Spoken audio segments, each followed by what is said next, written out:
I'd like to call to order the Senate Standing Committee on Finance. It is Wednesday, June 8th, 2016. I am the chair, Senator Catherine Young. We have several bills to consider, and I'd like to welcome everyone to the meeting, and also we would like to begin. So first, number 24B. Oh, by the way, all of these bills are going to be reported to rules, just so you know, okay? We'll start with 24B by Senator DeFrancisco. An act to amend the judiciary law in relation to establish. Senator Larkin is being very efficient, and he's moved the bill. Do we have a read the name of the bill. Senator Marcino seconds. Senator Kaminsky, could we have order, please? Senator Kaminsky. Yes. What is the reported need for such a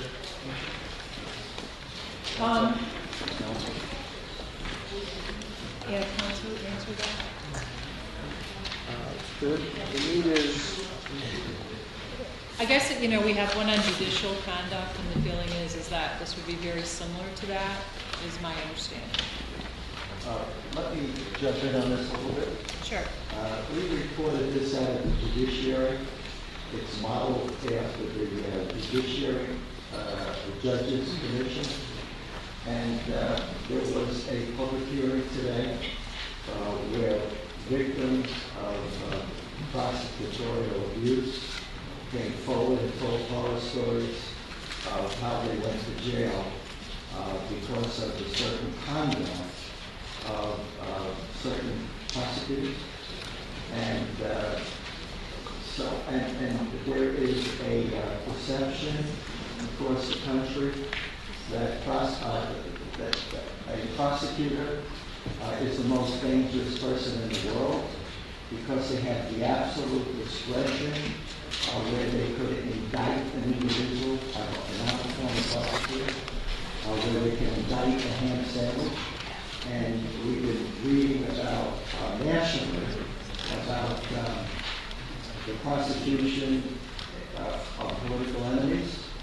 So the winds are blowing in the direction that perhaps this is now warranted, and there's been opportunities too where a complaint can be made and the prosecutors are gone.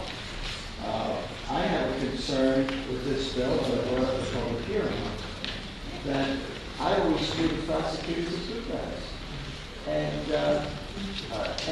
am I going to hurt them on this one? Are they going to be, are defendants going to always prefer and say, on any defense, hey, prosecutor discretion, tie up justice? But we've been assured that that's not going to happen. The Bar Association, the Criminal Bar Association, and the district attorneys are trying to work together to come up with a better grievance proceeding. And it was a feeling that we should be moving this bill. Now, I'm not saying that I can no law this time, but it warrants attention. Now, Senator DeFrancisco's not here. He could explain it a lot better than I can, but I'm just trying to answer your question because of it came out of judiciary, and I was at the public hearing today with Senator Moore. And my understanding of public hearings is there were district attorneys opposed to this. Absolutely. Most of them were. They would be. Yeah, most of them were. Well, yes. You just said something about more together. No. Not necessarily this bill, but to improve the grievance process, the notification, privacy issues, transparency on outcomes, things like that. But yeah, they're dead set against this bill. They feel it's not necessary. But one of the points that Senator DeFrancisco made up, stated that in the late 70s, when this was done for the judiciary, it was the same kind of outcry. And now it's been in effect almost 35 years. And it's accepted. And this mimics almost exactly what the commission is on the judiciary. Okay? I'm not anti-DA, just so you know. Do you have any questions? Senator Boyle? Yeah, just very quickly, if I may, at the hearing, there were 3 exonerated there. One gentleman was in prison for 29 years because of misconduct. Jeffrey Desmond, Westchester, 18 years, another gentleman for 9 years. And none of those prosecutors, anything happened, not even a grievance committee or anything remotely like that. And the vast majority of prosecutors are good, honest people, hardworking, and are not corrupt. But coming from Suffolk County, where nothing has been alleged officially, but there's a lot of stories out there in the paper, I have a great deal of concern about it. Thankfully, it's not a situation. Thank you, Senator Boyd. Is there not, I mean, I don't Senator understand. Kaminsky? I'm sorry. Yeah. I mean, a prosecutor is subject, like any other member of the bar, to all disciplinary proceedings that pertain to any attorney. I mean, they can't be sued in a personal lawsuit. No, they can't. Because of the, maybe they of their job, and they certainly, they lie in court or perjure themselves or, procure perjured testimony and lose their rights. I think I've heard Senator DeFrancisco state that this also would protect prosecutors because there would be an unbiased, review. So if they were accused of something, there would be this group, just like the judiciary, to have somebody who is trained, unbiased, and could look at the facts. Okay. Any other discussion? Negative votes? Yeah, I have a question. Yes, Senator What's the Stavisky. effective date of the, Takes effect January 1st, 2017. 17? Yes. I think there would be time to thoughtfully put it together. Question. Senator So in the Perkins. absence of this prosecutorial, this commission on prosecutorial, what was the present operation that addresses this problem? I'm not sure there is one. There's So a there prosecutorial is a grievance procedure, but it's almost never used. What do you mean almost never used? We had testimony that Senator DeFrancisco got to speak with him, but he's been asking prosecutors from all around the state how many grievances that people have brought against prosecutors, and he couldn't find any. Today, I think the gentleman said 3 in the last decades in the entire state. So there's not a lot at all. It almost never happens. Just by way of explanation, how does this trigger investigations that have not apparently historically been taken care of? What does this do that makes it happen? You mean I this, guess, this commission? yes, this new proposal. I believe it's a separate commission that will look at complaints independently. You asked what happens now, I think, right? He said nothing. Well, There's a grievance process. It's There's a always process that a- affected the other. Right, so I'm just going to understand how this. I think what happens now is, I believe if a person is aggrieved, they start with writing a letter to the district attorney, and they say, I have a complaint. They tell the district attorney. Let's say he ignores it. Okay?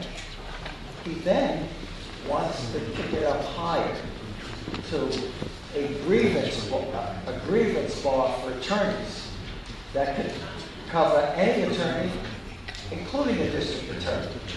And they hear what the complaint has to say. The district attorney is never there, or the one that's directed against the lawyer is never there. They don't know what goes on. They're not called in. And there's no reply as to that district attorney as to what happened. It could get lost in the cloud, So, and there's no uniform process by any of it in any of the counties.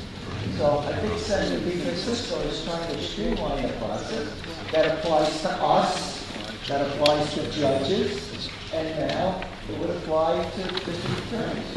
Thank you. Senator On the other hand, it's not an equal power level judges. Judges, for the most part, are independent entities who control his or her own operations. 99% of the DAs are not elected. They're of an office. They get fired, disciplined, all types of things. Whereas with the judge, the only thing the judge does is kind of like, they're off the run that integrity. Moreover, prosecutors' lives are controlled by judges. No in front of the judge explain why he did this, and then the appellate judge, and perhaps even the different judge. So, no prosecutor wants to be sworn on the record, embarrassed publicly in front of court. So it is not as if a prosecutor is operating in a vacuum, making decisions at will with no one reviewing what they're doing. I mean, you have to, first of all, make sure that 12 peers agree with what you do when an attorney questions out before court. Multiple levels of judges, and you work within an office, and obviously you hopefully want to have early education. So I think it sounds nice to say, well, judges have one, the prosecution have one, but it really isn't another place where judges can be disciplined, where the prosecutors are part of it. Thank you. Senator Lavelle. I asked Senator Kaminsky a question. Yes. Where are DAs not elected? No, the DA is always elected, but most of the time the people that are being, every now and then, like in the case against the Duke prosecutor, the actual DA himself got in on the case. But DAs aren't only in cases, they're, at luncheons and making policies and stuff. It's the actual ADAs that are like They're not. They're doing policy work. They're the actual sailors that are doing the casework who are, hiding discovery and making statements that may not be true. Those people are subject to multiple layers of review every year, every day. So the actual DA is really the person making a case-by-case decision. Thank you. Any other discussion? Yeah, just another point. Most of the complaints about prosecutorial use of discretion, when it's reviewed, it wasn't that. It was an error by the judge, or it was an error in the language, and most of those cases are dismissed. But they go up as prosecutorial misconduct. Senator Kaminsky. Thank you. People ask me all the time, doing this stuff? And the answer really is no, because you spend so much of your time reviewing claims. Like, no case ever died.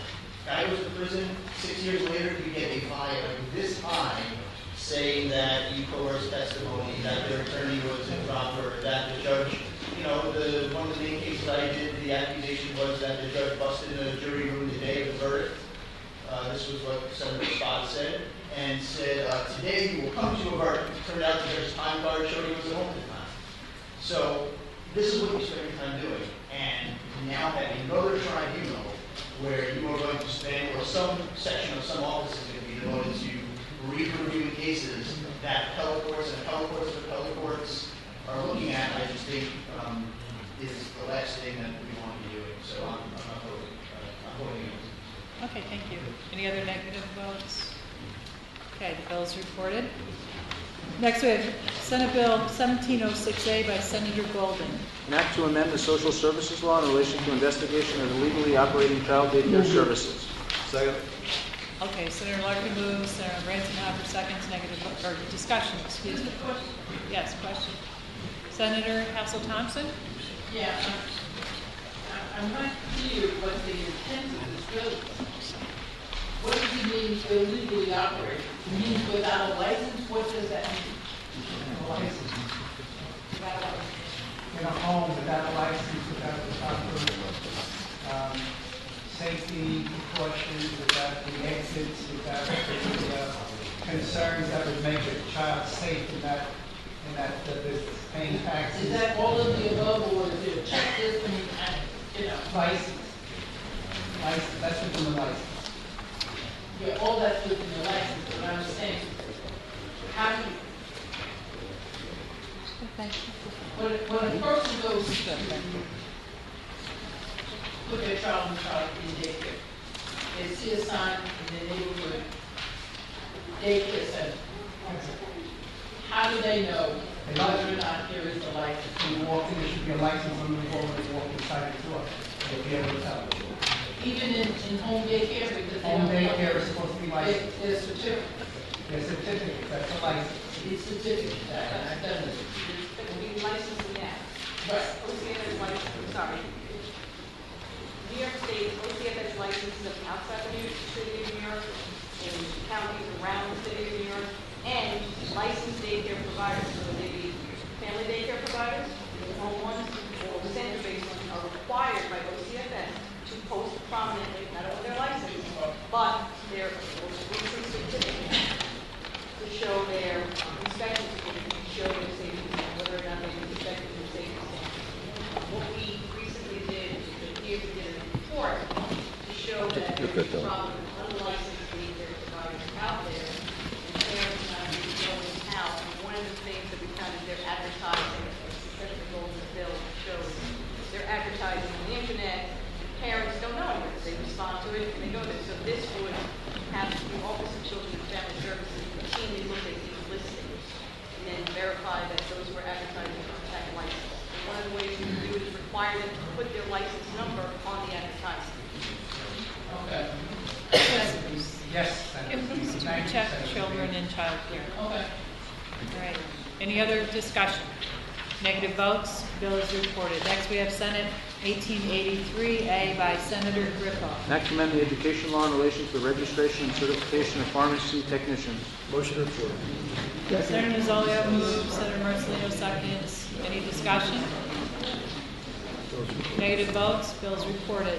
Next, we have Senate 1913A by Senator Little. An act to amend the real property tax law in relation to extending the enhanced STAR exemption to the disabled surviving spouse of a previously qualifying individual. Senator Larkin moves, Senator Gillespie seconds. Discussion? Negative votes, bill is reported. Senate 2718A by Senator Grifo. An act to amend the workers' compensation law in relation to physical therapy care provided through the workers' compensation system. Senator Larkin moves, Senator Ransonhofer seconds. Discussion? Negative votes, bill is reported. Senate 4617A by Senator Lanza. An act to amend the tax law in relation to exempting institutions of higher education from the definition of employer for purposes of the Metropolitan Commuter Transportation and Mobility Tax. Senator Sabino moves, Senator Larkin seconds. Senator Krueger has a question.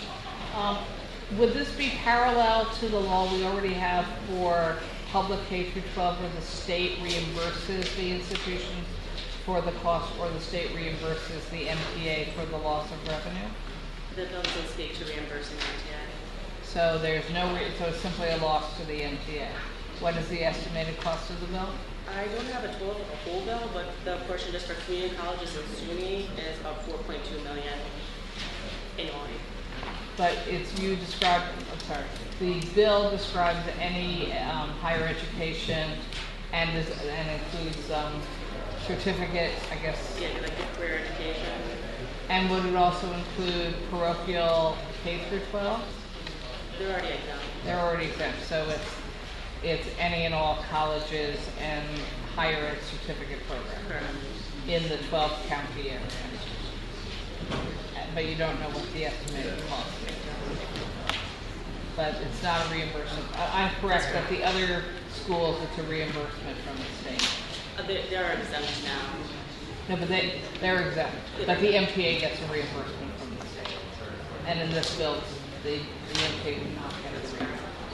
All right, so we felt I don't know, there's still a lot of opposition to the MTA payroll tax. This would fix it for higher education and career education, and as you know, they have limited resources, and it's, in many people's view, an unfair tax, so this would actually exempt these institutions from that payroll tax. Any other discussion? Without rec. So Senator Krueger is without rec. Any negative votes or without rec? Okay, so Senator Squadron, Senator Perkins, without rec. Anyone else? Bill is reported. Also, Chair, point of clarification, I had some earlier without recs as well. Oh, okay. It'll be reflected in my vote. No, you did it correctly, that if I ask for negative votes, if you want to say without rec, that is the time to chime in, so, okay. And I'll be, waiting for what you have to say, so certainly, if you want to vote without rec, that's your prerogative too, just let us know. Next we have, so the bill is reported. Next we have 5474A by Senator Conley. An act to amend the state finance law in relation to establishing the Community Restoration Fund. Moved by Senator Hassel Thompson, seconded by Senator Larkin. Discussion? Negative votes? Bills without rec. Okay. So Senator Marchione is without rec, and Senator Gallivan and Senator O'Mara without rec. Any others? Bill is reported. Senate 5498A by Senator Amador. An act to establish a geoparks task force to provide a plan for the identification of and make recommendations for educational opportunities associated with geological sites as geoparks throughout the state. Senator Nozzolio moves, Senator Martin seconds. Discussion? Negative votes? Bills reported. Senate 6341B by Senator DeFrancisco. An act to amend the county law, the executive law, and the state finance law in relation to indigent defense services. Motion. Senator Nozzolio moves, Senator Ransom-Hopper seconds. Discussion? Negative votes? Bill is reported. Senate 6943A by Senator DeFrancisco. An act to amend the tax law in relation to providing a tax credit for universal visitability and certain other related provisions. Senator Larkin moves, Senator Martin seconds. Discussion? Negative votes? Bill is reported. Okay, moving on, we have Senate 7287 by Senator Gallivan. An act to amend the executive law in relation to mandating fingerprint-based criminal history record searches of applicants for police officer appointment. Motion. Senator Nozzolio moves, Senator O'Mara seconds. Negative votes? Bill is reported. Senate 7325A by Senator Griffith. An act to establish an energy system tax stabilization reserve fund and certain related provisions. Senator Larkin moves, Senator Ritchie seconds. Negative votes? Bill is reported. Senate 7430 by Senator Hill. An act to amend the executive law in relation to directing the director of the Division of Minority and Women's Business Development to provide for the certification of certain business entities owned by an Indian nation or tribe. Senator Larkin moves, Senator Kennedy seconds. Negative votes? Negative. Senator Hassel Thompson is a negative vote. Anyone else? Okay. Bill is reported. Senate 7668A by Senator Ord. An act directing the Office for People with Developmental Disabilities to study and develop suitable measures to prevent financial hardship and failure. Senator Larkin moves, Senator Valesky seconds. Discussion? Negative votes? Bill is reported. Senate 7853 by Senator Gallivan. An act to amend the public health law in relation to prohibiting charging a fee to obtain a death certificate for an inmate who has died under custody.